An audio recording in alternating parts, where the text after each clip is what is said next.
My name is Richard Pessel. Welcome to the Internet of Cars, Part 6.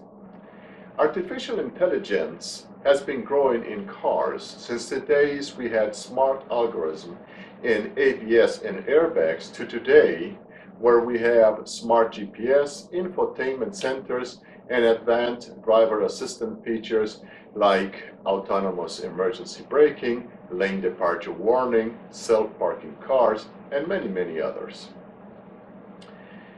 Dr. Jill Pratt, Chief Technology Advisor for Toyota and CEO for Toyota Technical Institute, differentiates between two distinctive categories in artificial intelligence for cars. One is called the Angel systems, and the other is called the Chauffeur. This is also the name that the artificial intelligence guiding the Google cars has.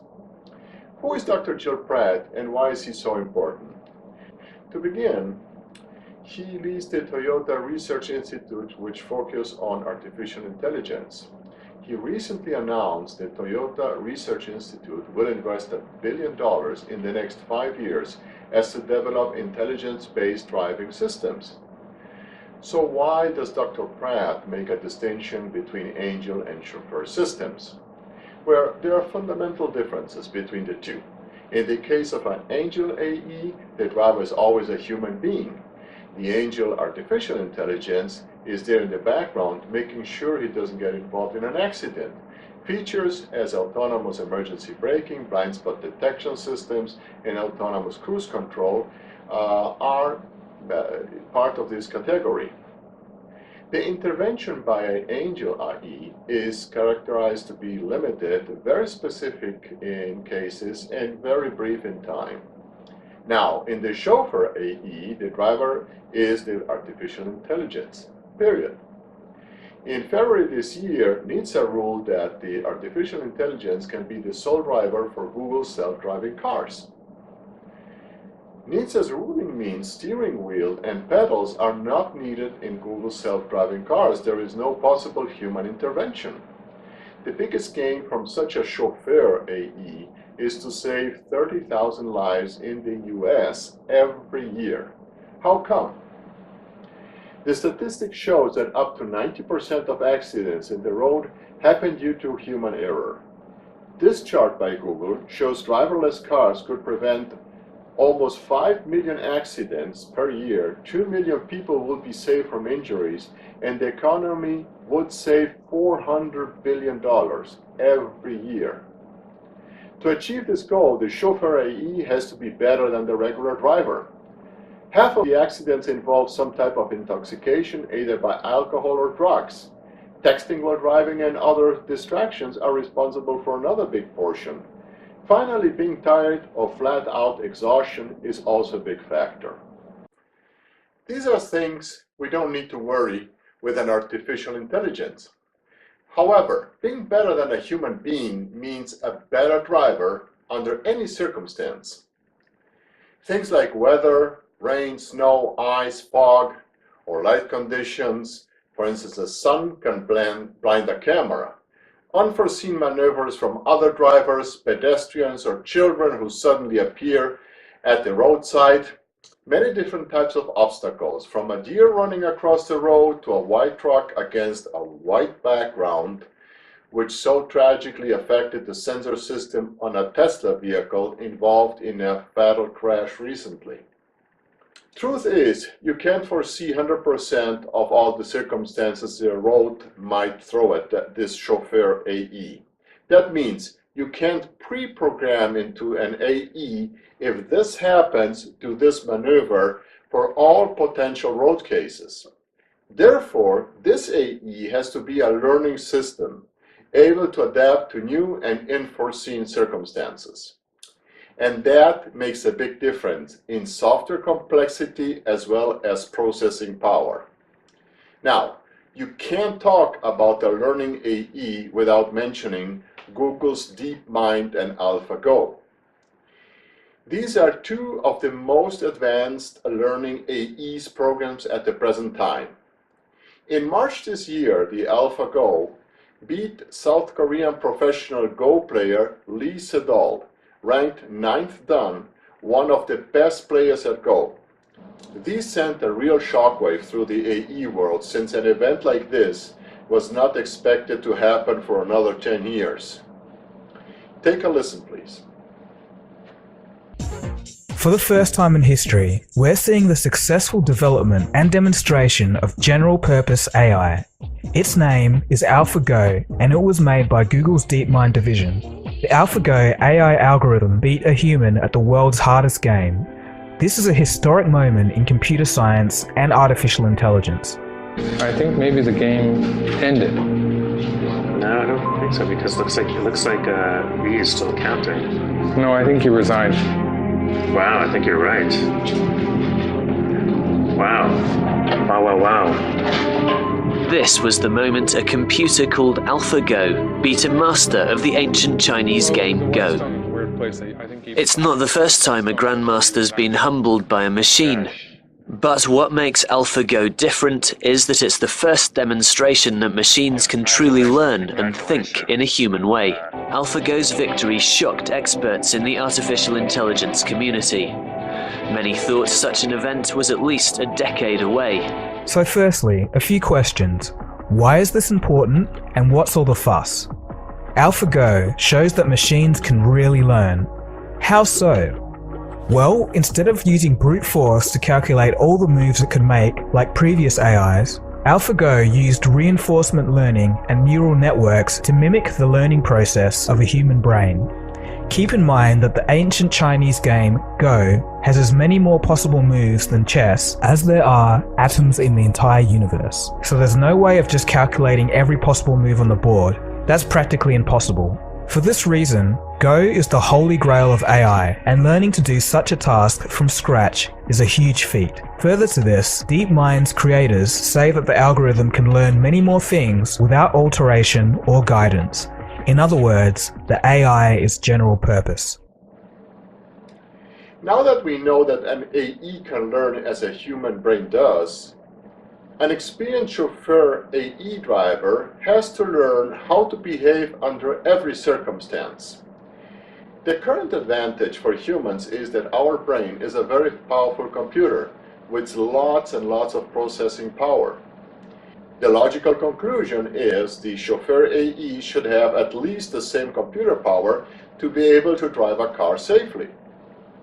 Luckily, there is a computer like that. It's called the K-Machine. It's a supercomputer installed in Kobe, Japan. This image shows a comparison between the computing power of the K-Machine and a human brain. Now, Tesla's vehicle has an iPad Pro installed in their cars. Problem is, the K-Machine has equivalent processing power of 7 million iPad Pros. So why don't we build cars with a K-Machine installed in them, right? Let's take a look.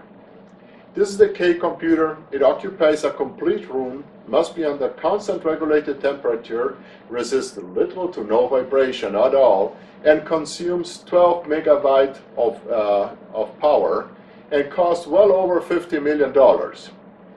So much for that thought, right, to building this computer in a car. In comparison, our brain has a volume of around 1200 cubic centimeters and consumes nothing more than 30 watts. So when will computers operate with the same efficiency as a human brain? Good question, right? This is where our famous Dr. Ray Kurzweil, the author of the book The Singularity is Near, comes into play. Dr. Kurzweil predicts that by the year 2029, we'll have PC computers as smart as a human brain. Now, there are many futurologists out there making predictions all the time. The amazing thing about Mr. Kurzweil is 86% of his predictions prove to be true. For instance, in the mid-1990s, Mr. Kurzweil predicted that we will have autonomous driving cars by the year 2019.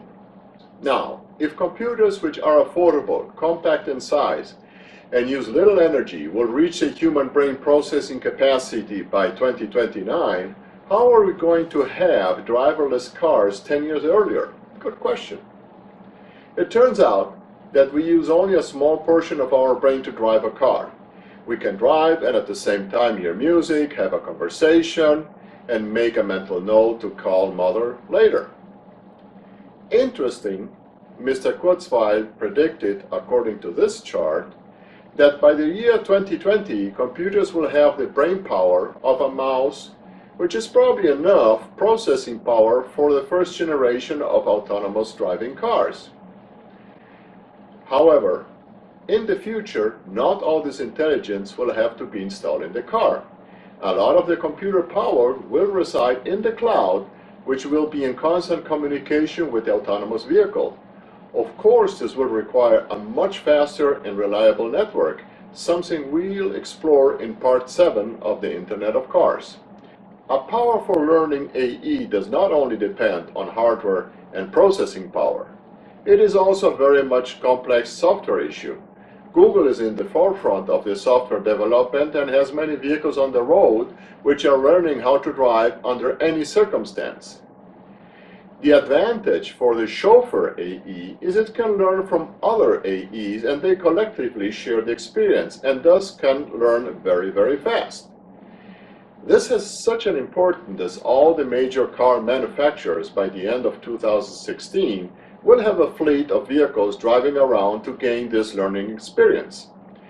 To date, Tesla has accumulated more than 1 million miles of autonomous driving on roadways. Volvo is deploying a fleet of autonomous driving vehicles in Pittsburgh in conjunction with Uber.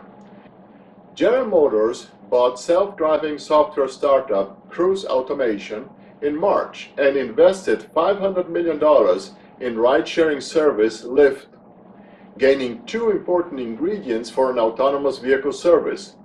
Not only big players are in this game. Last month, Nutonomy, a small firm founded by two MIT technology researchers, made history of sorts when they introduced a self-driving taxi service in Singapore. By 2020, we won't just have self-driving cars. According to Intel, we'll have 50 billion connected devices. 220 million of those devices will be cars. However, cars have their own internal network with up to 60 or more connected devices itself, which adds another billion devices to all this Internet of Things. Cars will be connected to everything: your house, your office, other cars, smart traffic light, and so on. In Part 7 of the Internet of Cars, we're going to explore how these connected futures will change your life forever.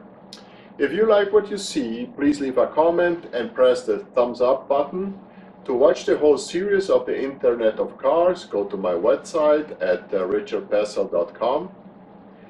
Now, for those of you who like to immerse yourself in this near future scenario and also like to read an excellent thriller, take a look at the bestseller book Daemon, written by Daniel Suarez. This book is not only a page-turner, but the author is an expert on the field and has done extensive research in many technical areas touched by the book. Some of the research done by Daniel Suarez was in close collaboration with Google, where he's frequently invited as a speaker. Thank you very much for watching. See you in Part 7 of the Internet of Cars.